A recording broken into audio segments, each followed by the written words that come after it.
خلا لینے کا شرعی طریقہ آپ برائے کرم ارشاد فرما دیں. اور دوسرا سوال یہ ہے کہ خلا یا طلاق کے بعد جو نابالغ بچے ہیں ان کی کفالت، پرورش اور رہائش کی ذمہ داری کس کے اوپر ہے اور وہ کس کے ذمے پر ہے؟ خلا کی کیا شرعی حیثیت ہے؟ دیکھیں، خلا اللہ پاک نے قرآن مجید میں جو ہے وہ ارشاد فرمایا کہ طلاق جو ہے وہ 2 مرتبہ ہے، اور پھر اس کے بعد جو ہے وہ یا تو احسان کے ساتھ جو ہے وہ روک لو، یا پھر جو ہے وہ احسان کے ساتھ ہی بھلائی کے ساتھ جو ہے وہ روک لو، یا پھر اسے چھوڑ. الطلاق مرتان فامساکم بمعروف او تسریح باحسان. احسان.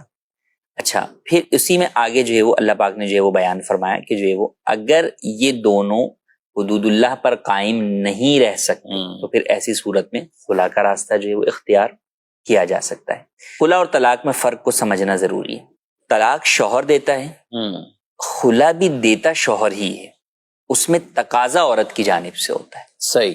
طلاق میں عورت کی جانب سے تقاضا نہیں ہوتا، یا ہو بھی لیکن دے شوہر ہی طلاق کے الفاظ کے ساتھ یا خلا کے الفاظ کے ساتھ بھی دے، تو ایسی صورت کے اندر شوہر کی جانب سے جو ہے وہ خلا بھی ہو سکتی ہے اور طلاق بھی ہو سکتی ہے، دونوں چیزیں. یعنی طلاق ہو یا خلا دے گا شوہری. دے گا شوہری. اچھا، وہ کیوں ہے؟ کیونکہ اللہ پاک نے قرآن مجید میں ارشاد فرما دیا بیدہ عقدۃ النکاح، شوہر کے ہاتھ میں نکاح کی گرہ ہے. ٹھیک. تو اس گرہ کو شوہر ہی کھول سکتا ہے، اس کے علاوہ کوئی اور نہیں کھول سکتا. صحیح. نہ عورت نہ کوئی اور شخص. تو لہٰذا طلاق ہو یا خلا ہو، دونوں چیزیں شوہر ہی دے گا. ہاں، خلا میں یہ ہوتا ہے کہ عورت اپنے حق مہر کے بدلے میں اس سے تقاضا کرتی ہے کہ بھئی تمہیں تو مجھ سے کوئی مسئلہ نہیں ہے، لیکن مجھے جو ہے وہ مسئلہ ہے اور میں جو ہے وہ نہیں رہنا چاہتی، اور اس بنیاد پر میں اپنا حق مہر جو ہے وہ معاف کرتی ہوں اور اس کے بدلے میں تم سے خلا کا تقاضا کرتی ہوں.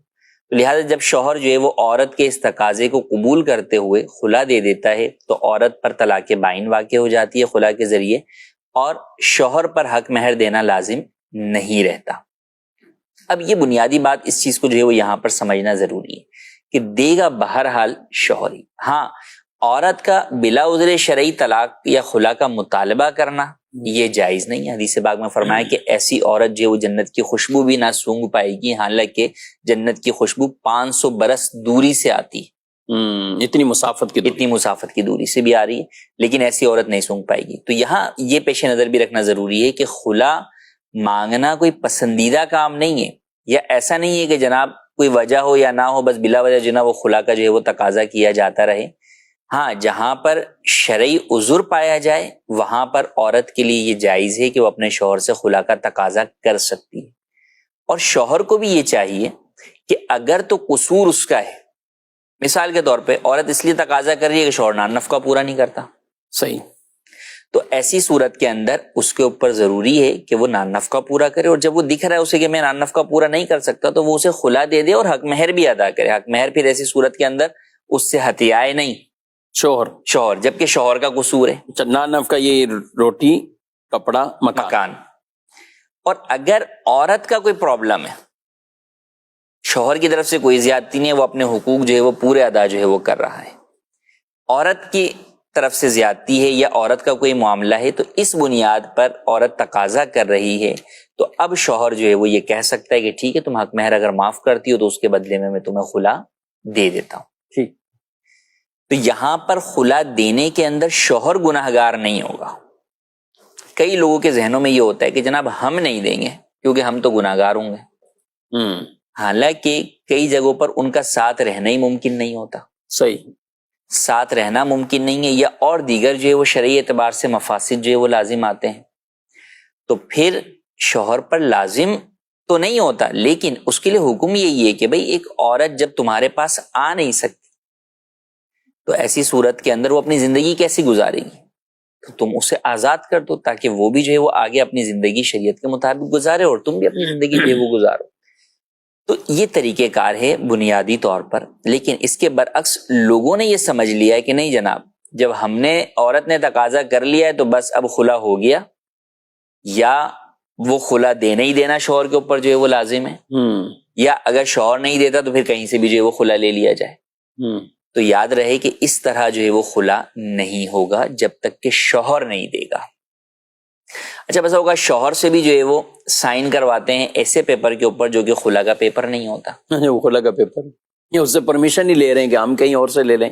ہاں اس طرح کا جو ہے وہ لے لیتے ہیں, یا پورا وہ مسئلہ لکھا ہوا یوں ہے اور میں جو ہے وہ خلا چاہتی ہوں, بھائی اتنا ہی لکھا ہوا عورت میں خلا چاہتی ہوں, اس پہ اب سائن لے لیے شوہر سے, بھائی آپ خلا چاہتی ہیں یہ تو آپ کی طرف سے ہو گیا نا, شوہر کے الفاظ اس میں ہے ہی نہیں اس پیپر کے اندر کہ بھئی میں فلانا بنت فلاں کو اپنی بیوی کو فلانا بنت فلاں کو جو ہے وہ خلا دیتا ہوں یا طلاق دیتا ہوں, ایسا کچھ لفظی اس میں نہیں, کوئی لفظ یعنی جو طلاق یا خلا کو واقع کریں الفاظ ہی نہیں ہے. تو لہٰذا ان باتوں کو پیش نظر رکھنا ضروری ہے. تو سب سے پہلے تو یہ بات کلیئر رکھیں کہ خلا آپ کو شوہر سے ہی لینی ہے. اچھا اس کے طریقہ کار کیا ہونے چاہیے؟ خاندان کے ذریعے سے, جن کے ذریعے سے رشتہ لگا ہے ان کے ذریعے سے, اور دیگر اہل محلہ کے ذریعے سے, یا جو بھی اثر و رسوخ والے افراد ہیں جو شوہر کے تعلق رکھتے ہیں ان کے ذریعے سے جو ہے وہ کریں. اور اس میں بھی سب سے بہتر کیا چیز ہے کہ سب سے پہلے دارالفتہ سے کسی سنی مفتی صاحب سے رہنمائی لیں کہ عورت کا یہ مطالبہ خلا درست ہے یا نہیں. ٹھیک, ورنہ پتہ چلے کہ عورت کا مطالبہ ہی درست نہیں ہے اور سارے مل کے شوہر کو ہی پریشر دے دیں کہ جناب خلا دے دو تم, تو وہاں تو عورت کو سمجھایا جائے گا کہ بھئی تم کیوں جو ہے وہ خلا کا تقاضا کر رہی ہو, یہاں پہ تو خلا کی کوئی وجہ ہی تمہاری جو ہے وہ نہیں بن رہی ہے. تو دیکھیں نکاح اور یہ جو شادی کی جو زندگی ہے, شادی شدہ زندگی, کوئی بچے گڑیا کا کھیل نہیں ہے کہ جناب آج بولیں یہ گڑیا پسند ہے, آج بولیں نہیں یہ پسند نہیں ہے, آج گڑیا بولے مجھے گڈا پسند نہیں ہے, ٹھیک ہے, یا آج مجھے فلاں کام کرنا ہے یا آج فلاں کام نہیں کرنا. تو ایک جو زندگی ہوتی ہے ازدواجی زندگی ہوتی ہے, شادی شدہ زندگی ہوتی ہے, ایک نئی زندگی کا آغاز آگے نسل انسانی کے لیے ہوتا ہے. بالکل. تو آپ ان چیزوں کو پیش نظر رکھتے ہوئے جو بھی فیصلہ کیا, اسی لیے ابتدائی طور کے اوپر نکاح کے وقت کیوں شریعت نے دونوں کی رضامندی کو لازم قرار دیا, اسی لیے لازم قرار دیا تاکہ وہ اس ایک رشتے کو ایک احسن انداز کے اندر جو ہے وہ آگے لے کر چل سکے. تو یعنی وہ بنیاد دیکھی جائے گی, وہ بنیاد تقاضا کیوں. اب یہ بعض اوقات آپ کے سامنے بھی ہمارے سامنے بھی ایسی وجوہات آتی ہیں, کیا ہوا ہے کبھی گھمانے نہیں لگے جی, کبھی باہر کا کھانا نہیں کھلایا, کبھی وہاں نہیں گئے, یہ مطلب بعض اوقات ہوتے ہیں, ہر وقت نہیں. اچھا دوسری طرف بھی ہم اگر آئیں دونوں طرف ایک طبقہ وہ بھی ہوتا ہے, بہت بڑا طبقہ خواتین کے اوپر ظلم بھی ہو رہا ہوتا ہے, بعض وہ کرتا ہے شوہر جو ہے وہ ظلم کرتا ہے. تو لہٰذا سب سے پہلے اس بات کا تعین کہ اچھا پھر جہاں واقعی جو ہے وہ ہے کہ جناب شوہر کی جانب سے وہ ہے نقصان ہے, تو وہاں پر بالکل جو ہے وہ شوہر کو جو بھی ایسے افراد ہیں وہ چاہے شوہر کے اپنے خاندان والے ہیں. اچھا کئی دفعہ ایسا ہوتا ہے کہ کئی لوگ ایسے ہوتے ہیں کہ وہ ان کو پتا ہوتا ہے کہ بھئی ان کا بھائی ان کا بیٹا جو ہے وہ غلط کر رہا ہے اس معاملے میں, لیکن وہ پھر بھی صرف اس وجہ سے کہ نہیں کہ ہمارا بیٹا ہمارا بھائی ہے وہ اس کی سرپرستی کرتے ہیں. اور کئی لوگ بڑے جو ہے وہ تکبر سے یہ بات کہتے ہوئے نظر آتے ہیں کہ میں تو نہیں دے رہا, جاؤ تمہیں زندگی بھر رلاؤں گا, تم لٹکی رہو. وہ یہ بھول جاتے ہیں کہ کل کو آگے ان کی بیٹی ان کی جو ہے وہ بہنیں ان کے ساتھ بھی اگر ایسا ہو تو کیا ہوگا. تو یہ بہت بڑا ظلم ہے کہ کوئی شخص جو ہے وہ اپنی بیوی کے حقوق ادا نہ کرے یا اس پر ظلم کرتا ہو اور پھر اس کو چھوڑے بھی نہیں, وہ لٹکا کے رکھے. اور کئی ایسے ہیں کہ تعلق بھی ختم کر دیتے, یعنی ساتھ بھی نہیں رکھتے, میکے میں وہ بیٹھی ہوئی ہے اور پھر یہی ہوتا ہے کہ ٹھیک ہے تم گھومتی رہو, میں جو ہے وہ تمہیں خلا جو ہے وہ طلاق نہیں دوں گا. اچھا اسی میں وہی بات جو میں نے شروع میں کی کہ کئی لوگوں کے ذہن میں ہوتا ہے کہ ہم نہیں دیں گے, ہم دیں گے تو ہم گناہگار ہوں گے. حالانکہ یہاں تو آپ نہ دے کر آپ گناہگار ہو رہے ہیں کہ آپ نے ایک عورت کے حقوق ادا نہیں کر رہے, اس پر آپ ظلم الگ جو ہے وہ کر رہے ہیں, اور پھر جب وہ خلاصی کے لیے ایک راستہ چنتی ہے تو آپ اس راستے کی طرف بھی اسے نہیں آنے دیتے تھے. تو لہٰذا ایسا کرنا ہرگز جائز نہیں ہے. ایسی صورت کے اندر خاندان کے بڑے افراد پر, برادری کے بڑے افراد پر یہ چیز ضروری ہے کہ وہ دیکھیں اور اس کو چھٹکارا دلائیں, ظلم سے عورت کو جو ہے وہ بچائیں. اور یہاں تو شرعی بالخصوص جو ہم بات کریں وہ شرعی بنیادوں پر ہے نا, یعنی اگر کوئی راستہ اختیار کر کے کہ, اور بعض اوقات لڑکی والے بھی کہتے ہیں دیکھ لیں گے ہم, تم کیا کر سکتے ہو, ہم کہیں نہ کہیں سے سند ڈگری لے لیں گے اس چیز کے, اب آپ بیٹھے رہو. اب تو ان کا بھی یہ انداز ٹھیک نہیں ہے, ادھر والا کا بھی نہیں ٹھیک ہے. جب نہیں ہو رہا تو پھر اس کو جدائی پراپر. جی یہی ہے, کئی دفعہ یہ بھی ہوتا ہے کہ واقعی جو ہے وہ عورت کی طرف سے بھی جو ہے وہ بلا وجہ کا تقاضا ہے, لیکن اب اس نے حتی الامکان جو ہے وہ اس معاملے کو سدھارنے کی, صلح کے ذریعے سے منانے کی کوشش کر لی شوہر نے, لیکن اب یہ دکھ رہا ہے کہ نہیں جناب عورت بھی جو ہے وہ اپنی ہٹ دھرمی یا ضد پر جو ہے وہ قائم ہے, سالوں ہو گئے اور وہ بیٹھی ہوئی ہے. تو پھر ایسی صورت کے اندر شوہر کو بھی چاہیے کہ پھر آسان انداز کے اندر اس کو جو ہے وہ فارغ کر دے تاکہ وہ آگے کسی گناہ میں نہ پڑے. اچھا کئی دفعہ ایسا بھی ہوتا ہے کہ وہ اس کو چھوڑ کے آگے نکاح بھی کر چکی ہوتی ہے, اس کو پتا ہے کہ بھائی یہ میرے نکاح کے اندر ہے, میں نے اس کو خلا یا طلاق دی نہیں ہے, اور وہ آگے کر رہی ہے, تو اب بھی بطور مسلمان دیکھیں ہم میں ہر ایک کو ایک ہی کہ میرا آپ سے کوئی بھی رشتہ یا تعلق ہے اس بنیاد پر کوئی بھی ناچاکی چپکلش ہے اور میری آپ سے نفرت, لیکن بطور مسلمان ایک مسلمان کو دوسرے سے نفرت نہیں ہونی چاہیے ظاہر اس میں کہ وہ اس کو جہنم میں جاتا ہوا دیکھے اور یہ بچا بھی سکتا ہے نہ بچائے. بلکہ لوگ تو معاذ اللہ بولتے ہیں نا جائے جہنم, جی جہنم معاذ جائے اللہ. بھاڑ میں جائے, پتہ نہیں کیسی بات. تو ایسا ہرگز نہیں کرنا. جب آپ کو یہ دکھ رہا ہے کہ بھئی وہ آپ کی بیوی ہے اور آپ کے نکاح میں ہے, لیکن اب وہ گناہ والے کام کی طرف جو ہے وہ جا رہی ہے, وہ نکاح پر نکاح کرنے جو ہے وہ جا رہی ہے, تو پھر ایسی صورت کے اندر مشورہ یہی ہے کہ پھر ایسی صورت میں اس کو جو ہے وہ آپ خلا یا طلاق دے دیں, تاکہ وہ, کیونکہ وہ آپ کے پاس تو آ ہی نہیں رہی, تو لہٰذا اب وہ پھر کم از کم جو ہے وہ گناہ سے جو ہے وہ بچ جائے. یہ آپ کی اس کے ساتھ جو ہے وہ خیر خواہی اور بھلائی والا جو ہے وہ کام ہوگا. اگرچہ آپ کی طرف سے زیادتی نہ ہو, اور آپ کی طرف سے زیادتی ہے پھر تو بدرجہ اولیٰ آپ پر لازم ہے کہ آپ اسے جو ہے وہ آزاد کریں.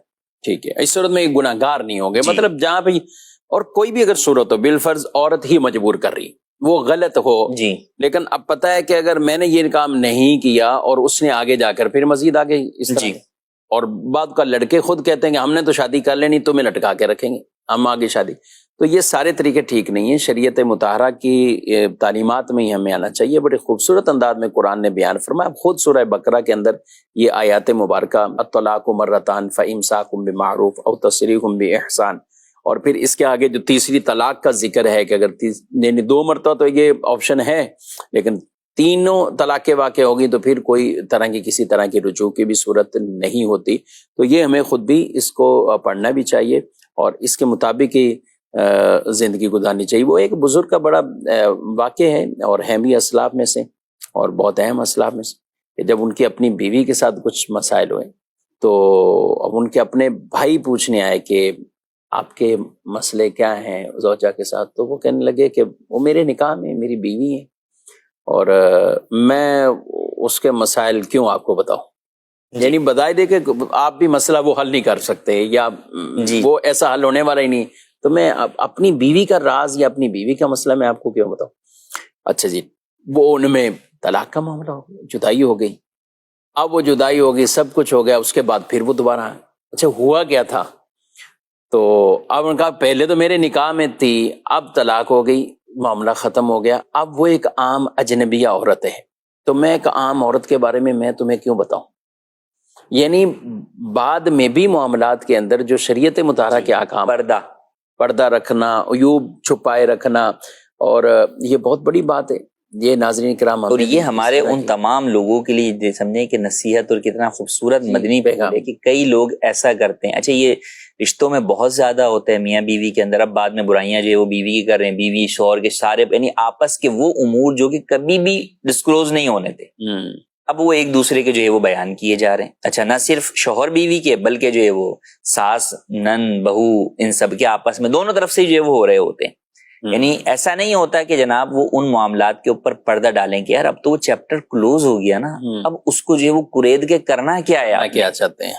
اسی طرح دوستوں کے اندر بھی کہ کبھی دوستی ٹوٹی تو اب پھر پچھلے سارے جو ہے وہ پول کھول دی. سارے ملازمین میں بھی کہ جب تک آپ ادارے میں ہیں تو آپ نے منہ بند رکھا ہوا تھا, جس دن آپ ادارے سے باہر ہوئے تو اب آپ نے کہا چلیں جناب اب دیکھیں میں اس ادارے کی سارے پول جو ہے وہ کھولتا. اور وہ بالفرض عیوب ہیں ان کو بیان کرنا, اور جہاں عیوب ہے ہی نہیں ان کو جو ہے وہ بیان کرنا, الزام جیسے تہمت جو ہے وہ لگانا. تو یہ بالکل جو ہے وہ ان باتوں میں اس طرح کی تعلیمات ہمارے سامنے پیش نظر رہنی چاہیے. ان کا دوسرا سوال باقی ہے, بہت دوسرا سوال باقی ہے, اور میں تو ادھر دیکھ رہا ہوں جو میرے پاس لائن لگی ہوئی ہے ایس ایم ایس کے اوپر اتنے. اور خیر یہ بڑا اہم ٹاپک تھا, آپ نمبر یہ نوٹ فرما لیجیے. اس کے بعد بھی اس طرح کے دائرے آپ کو بھی مسائل ہوں گے, اور ہماری یہ گفتگو سننے کے بعد بھی کئیوں کو یہ ایک اشارہ ملتا ہے کہ ہم جو کر چکے ہیں وہ غلط ہے, اب کیا کرنا چاہیے, اس کو کیسے ہم سدھاریں.